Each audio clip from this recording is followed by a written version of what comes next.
Today I'm going to be talking about positive cash flow in investment properties. Myth or reality? Can you achieve a property investment that actually throws you more cash than you have to put into it? It is possible, but I'll talk about some of the features of it. First of all, a definition of positive cash flow. So a positive cash flow investment property is where all of the costs of holding the property, including interest on the full purchase price and all the running expenses, are more than covered by the rent that's coming in.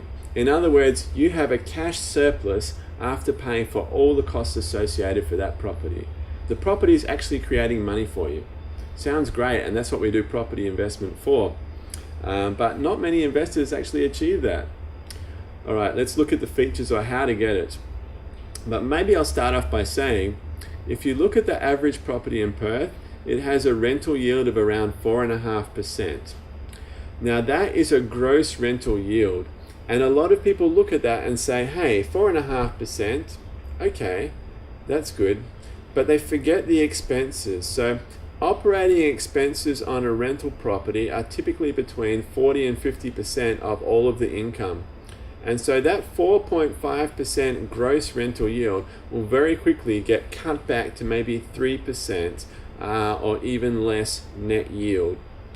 At 3% net yield, if you are borrowing the full purchase price at 5%, you are not going to have positive cash flow. In fact, you're going to have minus 2%. You've got 3% net yield, you're paying 5% interest, you're going to be losing money on that property. So in general, positive cash flow is not achievable if you just buy a median price property in Perth at the moment. So then some people say, I know what, I will achieve positive cash flow by putting in a big deposit, because that way I won't have as large a loan, and so it'll be positive cash flow. Well, it's sort of technically true because you don't have the debt and it may well be throwing off the cash. But it's not actually true positive cash flow, because you can apply that principle to almost any investment, even outside of property, and say if you put enough cash in of your own, it's going to generate positive cash flow. But what we're looking at in investment circles is an investment that pays for itself. In other words, with no deposit, this property will generate surplus cash for me even if I borrow the entire purchase price. That's positive cash flow. A large deposit is not positive cash flow.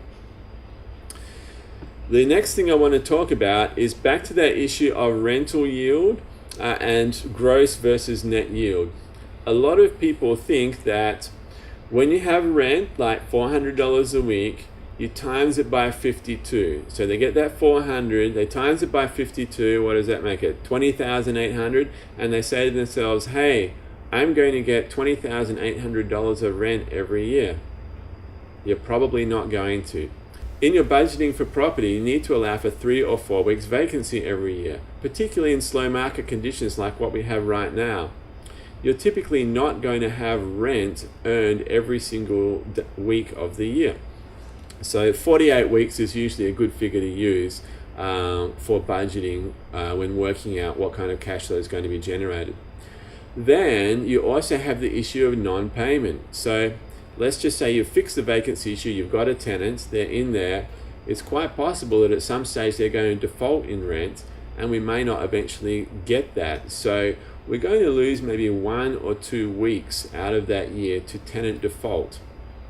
So if you want to be even safer, use 46 weeks for your budgeting calculations on how much rent you're going to be getting for that property. It's never rent times 52, remember that.